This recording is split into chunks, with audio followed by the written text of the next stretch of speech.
রাশেদ, আপনি খুব চমৎকার করে বলছিলেন কিছু অবজারভেশন আপনাদের আছে এবং বিরোধী দল হিসেবে আপনাদের অবজারভেশন থাকবে, এটাই স্বাভাবিক এবং এটা সরকারের জন্য অনেক সহায়কও বটে। কারণ কখনো কখনো আপনারা এমন কিছু পরামর্শ সরকারকে দিতে পারেন যেটা হয়তো সরকার তাৎক্ষণিকভাবে প্রত্যাশা করেনি, কিন্তু পেলে খুব ভালো হয়েছে, এ কারণে হয়তো পরিস্থিতি অনুকূলে আসবে। আপনারা আসলে কি করতেন যদি সরকার থাকতো? দেখুন, আমরা যেদিন ওই দিন আলোচনাটা করছিলাম, যেদিন বিজেপি জিতে যাচ্ছে আমরা যখন আলোচনা করছি তখন ভোট গণনা চলছে এবং বলা যায় যে অনেক দূর আগাই গেছে বিজেপি আর কি। তখন আমাদের আলোচনাটা লাস্ট মোমেন্টে এরকম ছিল যে যেহেতু এখন বিজেপি জিতেই যাচ্ছে তাহলে বাংলাদেশের ভূমিকাটা কি হবে। তখনও কিন্তু আমি এভাবেই বলেছিলাম যে এটা এখন আর বাংলাদেশের ভূমিকা যখন বলে ফেলেছেন তখন আর বিএনপির, জামাত ইসলামীর কি অন্য দলের ভূমিকা কিন্তু থাকছে না, এটা রাষ্ট্রের ব্যাপার হয়ে যাচ্ছে, সার্বভৌমত্বের ব্যাপার আর কি। আমরা জামাত ইসলামের যে ইশতেহার, জামাত ইসলামের যে বক্তব্যটা ছিল নির্বাচনের আগে, সেই বক্তব্যের আলোকেই যদি বলি, জামাত ইসলামী ফিল করছে যে এই মুহূর্তে আমাদের সবচেয়ে বেশি গুরুত্ব দেওয়া উচিত সার্বভৌমত্ব ইস্যু এবং সার্বভৌমত্ব বিশেষ করে জাতীয় স্বার্থ এক কথায় আর কি। আমরা সীমান্ত হত্যা বন্ধ, পানি বন্টন চুক্তি, বাণিজ্য বৈষম্য দূরীকরণ, এরপর হলো যে নদী ব্যবস্থাপনা, এই সকল বিষয় যেমন খুবই জরুরি, ঠিক একইভাবে পুশিনটাকে শক্ত হাতে কন্ট্রোল করা। এটুকু জানতে চাচ্ছি যে এখন এই সিচুয়েশন আপনারা কি করতেন? আমরা এই মুহূর্তে আমরা মনে করি যে এই মুহূর্তে শক্ত অবস্থানে থাকা আর কি, সীমান্তকে সিকিউর রাখার জন্য বাহিনী যা আছে সেটা তো আছেই, এর সাথে সাথে জনগণ এবং কূটনৈতিক সম্পর্ককে সুসংহত রাখার জন্য অ্যালার্ট রাখা। এটা কি সরকার করছে না? সরকার চেষ্টা চালাচ্ছে। দেখলাম যে যখন ছোট ছোট, আমি তো কিছুক্ষণ আগে সেটা বললাম যে বিজিবি কিন্তু জনগণকে সাথে নিয়ে পর্যন্ত এটাকে কি বলে প্রতিহত করার জন্য উদ্যোগ নিয়েছে। আমি তো পজিটিভলি বলেছি। আপনি পজিটিভলি বলেছেন। আমি জাস্ট ছবিটা মেলাতে চাচ্ছিলাম যে বিএনপি এই প্রেক্ষাপটে এমন কোন কাজটা করছে না যেটা জামাত থাকলে করতো, আপনি সেই আইডিয়াটা আমাকে দেবেন। আসলে আমরা বলেছি যে শক্ত অবস্থান বক্তব্যের আকারেও থাকতে হবে, শক্ত অবস্থান সীমান্তেও থাকতে হবে। লাইক এখন হঠাৎ করে 4,800 কথাবার্তা সামনে চলে আসার কারণে আমি এই মুহূর্তে গুরুত্ব দিচ্ছি, বাট কয়েকদিন আগে যে আমাদের কয়েকটা সীমান্ত হত্যা হয়ে গেল সেটা নিয়ে আমাদের এই মুহূর্তে কেন আমরা ট্যাগ করে বক্তব্যটা দিলাম না। অর্থাৎ এখন বক্তব্যটা দেওয়ার সময়, নেগোসিয়েশনের সময় ওই পুরনো ইস্যুগুলোকে সহ সামনে নিয়ে আসা দরকার ছিল। যেহেতু মূল ফোকাসটা আমরা ঠিক থাকতে পারতাম। মূল ফোকাস তো একটাই, এই ফোকাসটা তো শুধুমাত্র এরকম নয়। বিজেপির আপনাকে আরো অনেকগুলো বিষয় খেয়াল করতে হবে এখানে, যে বিজেপির যে ইশতেহার বা বিজেপির যে কাজের ধরন, তাদের যে কি বলে আচরণ, সেগুলো কিন্তু ভয়ঙ্কর। কয়েকদিন আগে আপনারা দেখেছেন, আমরা দেখেছি যে কুরবানির ঈদকে কেন্দ্র করে গরু নিয়ে একটা বিরাট বড় ধরনের রাজনীতি হয়েছে। অর্থাৎ মুসলিমদের বিরুদ্ধে একটা অবস্থান, এবং আপনি যেমনটি বলছিলেন, এরপরে হলো যে মারুফ মল্লিক ভাই উনি বলছিলেন কিন্তু গুরুত্ব দিয়ে যে বিজেপির একটা বড় ধরনের বাস্তবতা যে তারা আওয়ামী লীগকে ওন করে, আওয়ামী লীগকে ওন করে বলতে তারা ব্যাক করে। তো সেই জায়গা থেকে এখন বিএনপিকে বা বাংলাদেশের সরকারে যারা আছে তাদেরকে প্রতিহত করতে হবে, এরকম একটা মানসিকতা যেহেতু রাখে। একটা রেফারেন্স আপনাকে দিই। অনেকে আসলে ইরান যুদ্ধে ডোনাল্ড ট্রাম্পের যে হার্ড লাইনে থাকা বক্তব্য সেগুলো নিয়ে দিন শেষে ট্রলও করে। আমরা দেখতে পাচ্ছি শুভেন্দু অধিকারী যে ভাষায় কথা বলছে, শুরুর দিকে সেটা উস্কানিমূলক মনে হতো, এখন অনেকে খুব একটা পাত্তাও দেয় না।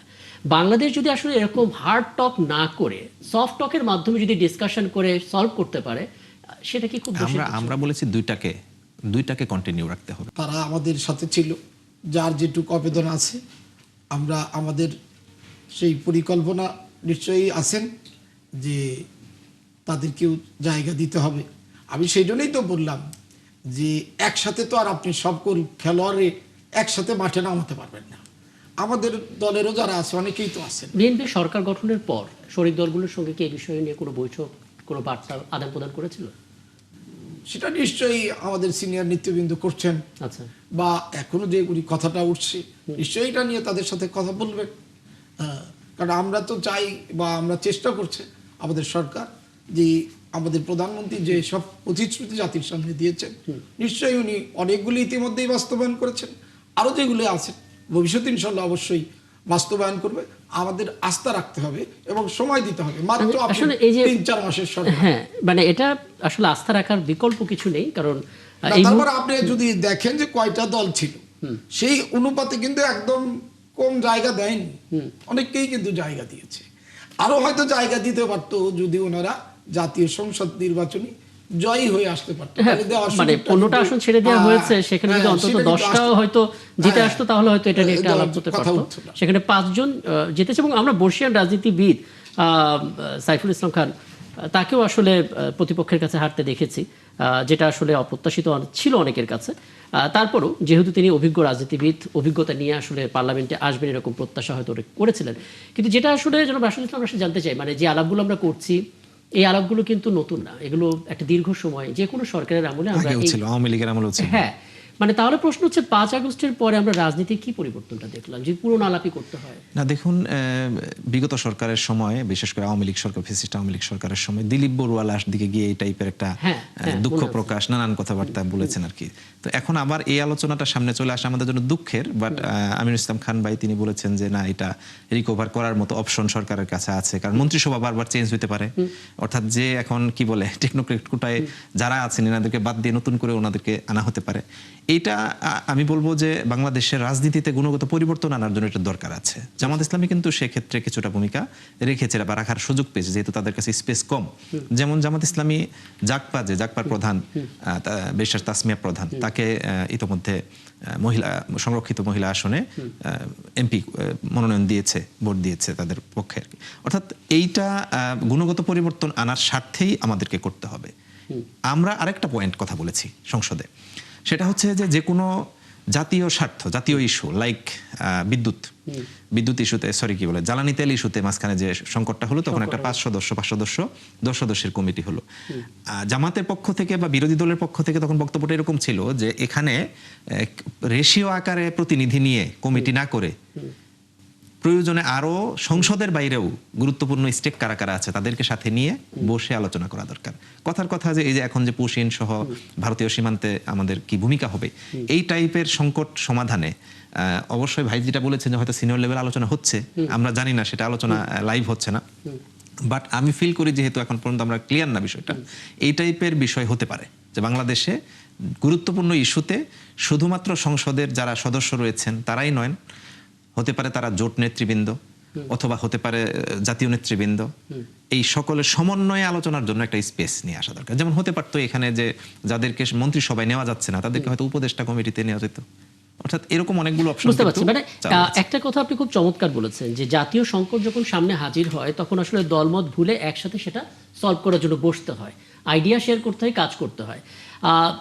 ঘুরে ফিরে যদি আমরা সেই জায়গায় আসি যে সংবিধান সংশোধনের জন্য একটা কমিটি তৈরি করা হয়েছে, আপনাদের দিক থেকে নাম প্রস্তাব করা হয়েছে, আপনার সেই নামটা এখনো দেননি।